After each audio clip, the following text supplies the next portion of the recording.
नमस्कार दोस्तों, अतुल्य भारत ज्योग्राफी के इस डिजिटल मंच पर मैं हंसराज चौधरी एक बार फिर से आपका स्वागत करता हूं। दोस्तों, जैसा कि आप लोगों को पता है कि माध्यमिक शिक्षा बोर्ड अजमेर ने कक्षा 12 की बोर्ड की प्रायोगिक परीक्षाओं के बारे में दिशा निर्देश जारी कर दिए हैं। इस वीडियो के माध्यम से हम आपको इन दिशा निर्देशों से अवगत कराने का प्रयास करेंगे। सबसे पहले अगर हम बात करें तो माध्यमिक शिक्षा बोर्ड अजमेर ने कक्षा 12 की बोर्ड परीक्षाओं के लिए तिथि की घोषणा कर दी है। यह परीक्षाएं 17 जनवरी 2022 से लेकर 5 फरवरी 2022 के मध्य में विद्यालय स्तर पर ही आयोजित की जाएगी। ये चीज ध्यान दीजिएगा, कहां पर आयोजित की जाएगी? विद्यालय स्तर पर ही आयोजित की जाएगी। कब से? 17 जनवरी 2022 से लेकर 5 फरवरी 2022 के मध्य विद्यालय स्तर पर ही आयोजित की जाएगी। जैसा कि आप लोगों को पता है कि वर्तमान में ओमिक्रॉन जो कोविड वायरस है यह काफ़ी ज़्यादा फैल रहा है। इस कारण माध्यमिक शिक्षा बोर्ड ने यह निर्णय लिया है कि इन परीक्षाओं में दूसरे विद्यालयों के परीक्षक नियुक्त नहीं किए जाएंगे, बल्कि विद्यालय के ही जो व्याख्याता है उन्हें ही आंतरिक और बाह्य परीक्षक दोनों का कार्य करना होगा। तो विद्यालय में जो हमारे व्याख्याता साथी हैं वही क्या करेंगे? आपके लिए परीक्षक का कार्य करेंगे। तो विद्यालय स्तर पर ही ये क्या किए जाएंगे? आयोजित की जाएगी। इसके अलावा इन परीक्षाओं में सामाजिक दूरी का प्रयोग करते हुए, सोशल डिस्टेंसिंग, सामाजिक दूरी का प्रयोग करते हुए और मास्क का प्रयोग क्या है? अनिवार्य है। जो भी स्टूडेंट इन परीक्षाओं को देने जाएगा उसके लिए मास्क को लगाना क्या है? अनिवार्य है। और सामाजिक दूरी का प्रयोग करते हुए इन परीक्षाओं को आयोजित करवाया जाएगा। इन परीक्षाओं को आयोजित करवाने के लिए जो भी हम इस तिथि के मध्य से जिस भी तिथि का चुनाव करते हैं उस तिथि की सूचना हमें जिला शिक्षा अधिकारी के कार्यालय को सूचना दी जाएगी कि इस तिथि को हम हमारे स्थानीय विद्यालय में परीक्षा का आयोजन करवा रहे हैं। इसमें क्या है कि एक दिन में हम 2 बैच में परीक्षा करवा सकते हैं। कितने बैच में? 2 बैच में परीक्षा करवा सकते हैं।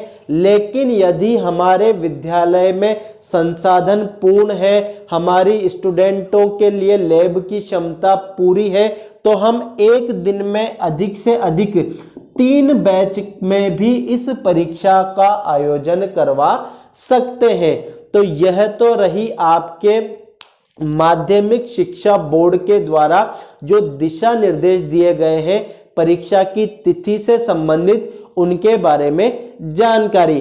अब हम विद्यार्थियों के बारे में बात करते हैं कि हमारे इस परीक्षा में भूगोल विषय में कौन कौन से अध्याय सम्मिलित किए जाएंगे, किस प्रकार से इनका अंक विभाजन होगा, किस प्रकार से प्रश्नों को परीक्षा में दिया जाएगा, इसके बारे में हम अब चर्चा करते हैं। अब हम भूगोल विषय के बारे में बात करते हैं। तो भूगोल विषय में हमारी जो प्रायोगिक परीक्षा है वह कुल 30 अंक की होगी। ठीक है, प्रायोगिक परीक्षा कितने अंक की होगी? 30 अंकों की प्रायोगिक परीक्षा का आयोजन किया जाएगा। इन 30 अंकों में से 15 अंक की लिखित परीक्षा, 15 अंक का तो क्या होगा? हमारा रिटन में पेपर होगा, जबकि 10 अंक का हमारा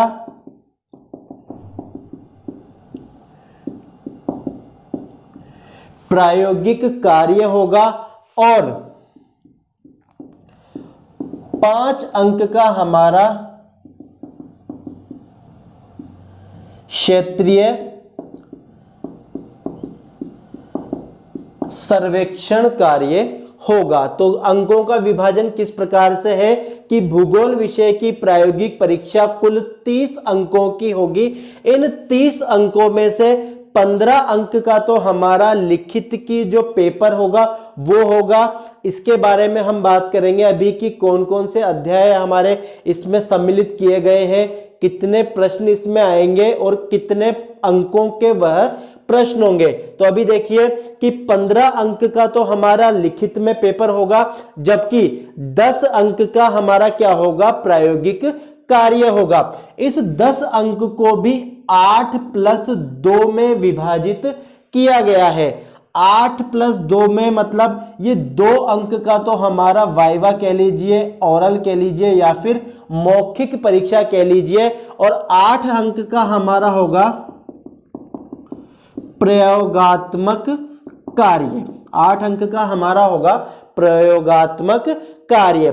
इस प्रयोगात्मक कार्य से तात्पर्य है कि जो हमारी पाठ्य पुस्तक है उसके जो अध्याय हैं उनके पीछे के प्रश्नों को करवाते हुए या फिर इसमें जो प्रैक्टिकल से संबंधित चीजें हैं उनको करवाते हुए हमें एक प्रैक्टिकल फाइल तैयार करवानी होगी। इसको हम कह सकते हैं प्रैक्टिकल फाइल। ठीक है, तो 8 अंक की हमारे क्या होगी, प्रैक्टिकल की फाइल होगी।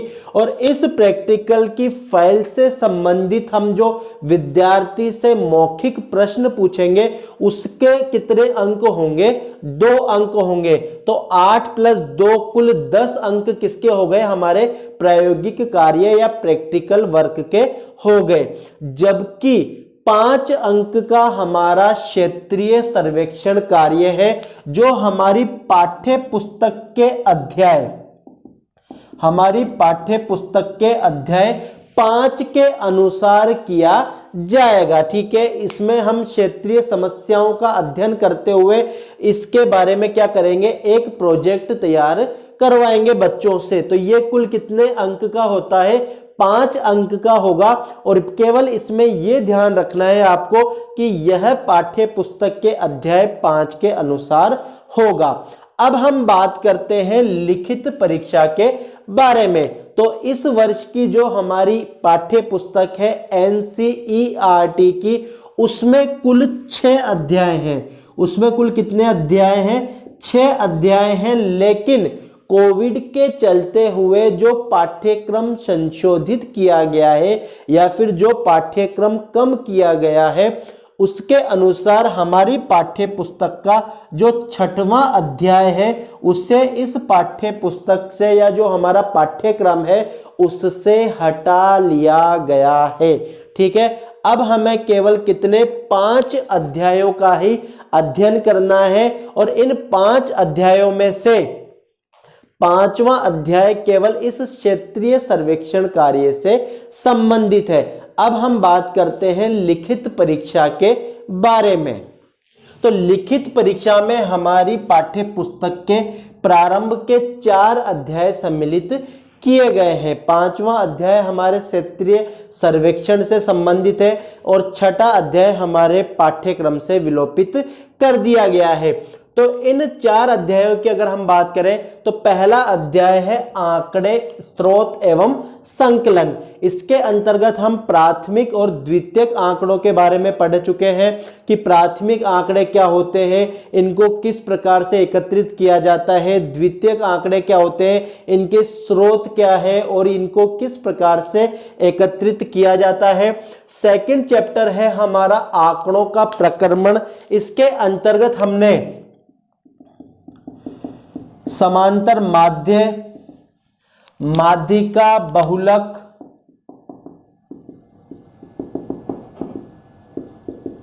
ठीक है, इसके अलावा हमने सहसंबंध के बारे में इसमें पढ़ा है। इसके अलावा संचयी बारंबारता क्या है, इन सब के बारे में हमने इसका अध्ययन किया गया है। तीसरा जो चैप्टर है वो है आंकड़ों का आलेखी निरूपण। इसके अंतर्गत दंड आरेख, बहुदंड आरेख, वृत्त आरेख, इस प्रकार के कई सारे आरेखों का हमने अध्ययन किया। और चौथा जो चैप्टर है वो है आंकड़ों का प्रक्रमण एवं मानचित्रण में कंप्यूटर का उपयोग। तो इन 4 अध्यायों में से हमें कुल 5 प्रश्न आएंगे लिखित परीक्षा में जो हमारी कुल 15 अंक की है उसमें कुल कितने प्रश्न आएंगे? 5 प्रश्न आएंगे और प्रत्येक प्रश्न 3 अंक का होगा। कितने अंक का होगा? 3 अंक का होगा।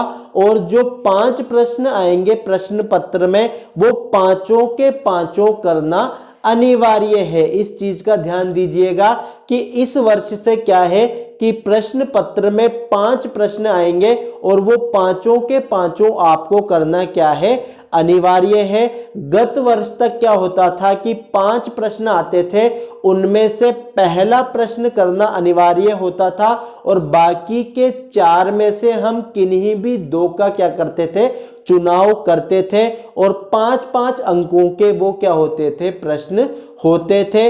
इस वर्ष से प्रत्येक प्रश्न कुल 3 अंक का है और कुल 5 प्रश्न हमारे इस प्रश्न पत्र में आएंगे। इन 5 प्रश्नों का चुनाव किन अध्यायों में से किया जाएगा? अध्याय संख्या 1, 2, 3 और 4 में से इनका चुनाव किया जाएगा। 5वां अध्याय हमारे केवल क्षेत्रीय सर्वेक्षण से संबंधित है और 6ठा अध्याय हमारे पाठ्यक्रम में से क्या कर दिया गया है? विलोपित कर दिया गया है। तो इस प्रकार से प्रायोगिक परीक्षाओं का आपका आयोजन किया जाएगा। कब से किया जाएगा? 17 जनवरी से लेकर के 5 फरवरी के मध्य विद्यालय स्तर पर ही प्रायोगिक परीक्षाओं का आयोजन किया जाएगा।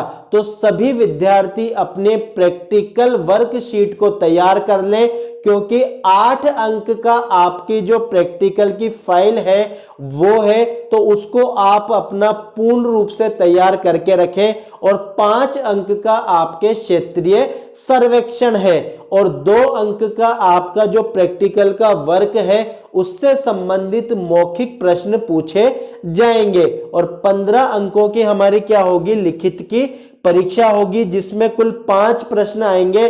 प्रत्येक प्रश्न 3 अंक का होगा। उम्मीद करता हूं ये वीडियो आपके लिए सूचनादायी होगा।